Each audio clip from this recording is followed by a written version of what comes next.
Hello friends, આજે આપણે બનાવીશું ભરેલા મરચાંના ભજીયા। તો આપણે એની માટે 10 થી 12 નંગ મરચાં લઈ લીધા છે। હવે આપણે મરચાંને ઊભો ચીરો પાડવાનો છે વ્યવસ્થિત, જો આ રીતના, અને પછી ચમચીના પાછળના ભાગથી બધી બી અને નસોને કાઢી લઈશું। તો આ બધા મરચાંની બી અને રગું કાઢી લીધી છે। હવે આપણે એક બાઉલમાં મરચાં લઈ એમાં મરચાં ડૂબે એટલું પાણી, ગરમ પાણી નાખીશું। અડધી ચમચી જેટલું મીઠું નાખીને 10 મિનિટ રહેવા દઈશું। પછી આપણે એના મસાલા માટે ચવાણું લીધું છે, ખાંડ, ધાણા જીરું નાખીને પીસી લઈશું, એટલે આ મસાલો તૈયાર થઈ ગયો। હવે એની ઉપર તલી, વરિયાળી, અડધી ચમચી મીઠું નાખી દઈશું, ઝીણી સમારેલી કોથમીર નાખી દઈશું અને અડધી ચમચી લીંબુનો રસ નાખી દઈશું। બરાબર આને મિક્સ કરી લઈશું અને મરચાંમાં વ્યવસ્થિત આખા દબાવીને ભરી લઈશું।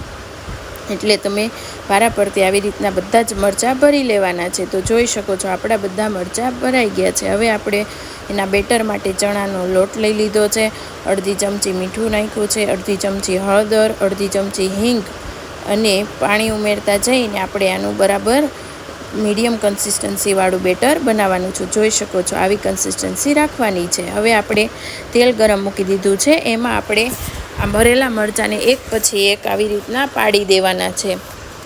પછી આને ગોલ્ડન બ્રાઉન થાય ત્યાં સુધી તળાવા દેવાના છે। બંને સાઈડ ફેરવીને વ્યવસ્થિત તળી લેવાના છે। તો તમે જોઈ શકો છો આપણા મરચાં તૈયાર થઈ ગયા છે।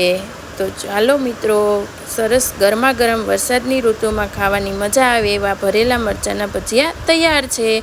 તમને જો આ વિડીયો ગમ્યો હોય તો લાઈક કરો, શેર કરો અને સબસ્ક્રાઈબ કરો। Thank you.